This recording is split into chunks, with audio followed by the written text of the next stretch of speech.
All right, guys, not very far from the south entrance to Yellowstone National Park is this beauty, Grand Teton National Park.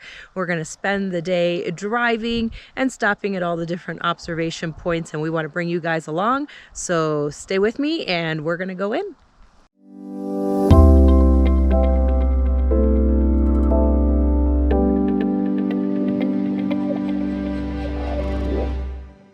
So we're here at the Elk Ranch Flats turnout, and you can see behind me there's quite a few people here over my shoulder. Rob is in that bunch of people, and they are taking pictures of the bison. So I'm going to get out and we're going to cross the street and we're going to go take a look at the bison buffalo a little bit up close. We'll see how that goes. I'm a little nervous though about getting out of the car this close to them, but we'll see.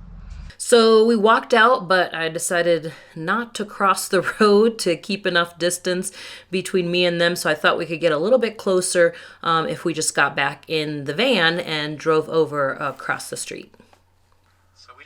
So we just pulled our car off the road on the main road next to Elk Ranch Flats, and you can see them right over my shoulder. You can get pretty close to them, and we elected to pull over the side of the road because you want to stay at least 25 yards from them, and we were going to be closer than that if we just were out on foot. So stay in your car if they're any closer than that. So we are at the Snake River Overlook. This is actually where Ansel Adams took his famous photo of Teton from here. It's a little different view now because there has been some tree growth, but I'll show you around the area so you can see what the overlook is like. So imagine if we could turn the clock back 70 some years and we could see the bend of the Snake River as Ansel Adams found it in his iconic 1942 image. So unfortunately, or fortunately, depending how you look at it, the trees have grown up and they're so tall now that they actually obscure most of the view of the Snake River. Although we have this view and we have access to the road, Ansel did not have access to the road, as the road was not built until many years after he took this iconic photo. So definitely a beautiful view, but not the same that Ansel Adams had. So we are on Mormon Row now, and we're going to check out these cabins. It's the original cabins of the Mormon settlers that were in this area here in Wyoming, which is right in the middle of the park. So let's take a look.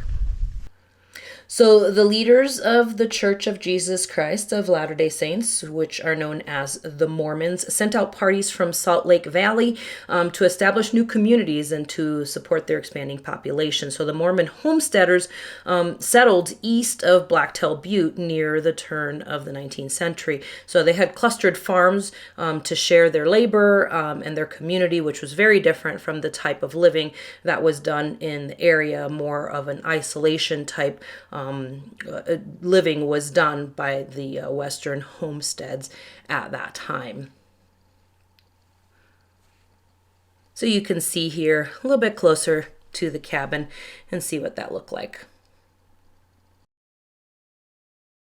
Stopped off at Blacktail Ponds Overlook.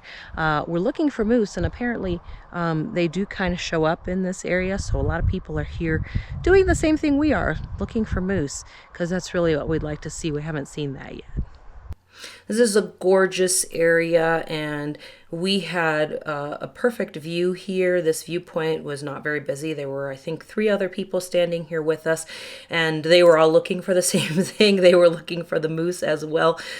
So we had a great view there. Here you'll see Oxbow Bend. We were here for sunset. Now, the most popular time is actually sunrise at this point, but we found sunset to be spectacular. Be prepared. As you can see here, lots of photographers all around, just waiting for that sun to drop. And actually on this particular night, we were treated to a gorgeous sunset, as you'll see here in just a second. Ta-da! Absolutely beautiful. The sky just lit up orange, and as you can see in the water as well, it was absolutely stunning to be sitting here and enjoying this area. We just pulled up some chairs and just relaxed and took our time taking pictures and videos and enjoying this gorgeous sunset at Oxbow Bend. We just pulled off at the Jackson Lake Dam and Reservoir area, and you can probably see a little bit behind me here, but this is an incredible view.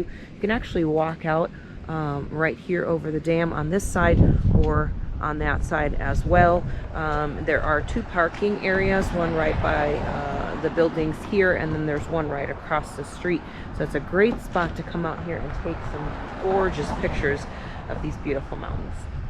So this dam is concrete and earth filled, and actually the main reason for it is that they use the dam in order to for water storage for irrigation in the Snake River Basin in Idaho as a part of the Minidoka project. So definitely do not miss out on your stop here. The Snake River emerges from the dam and it flows about 800 miles through Wyoming, Idaho, Oregon, and Washington to its mouth on the Columbia River in eastern Washington.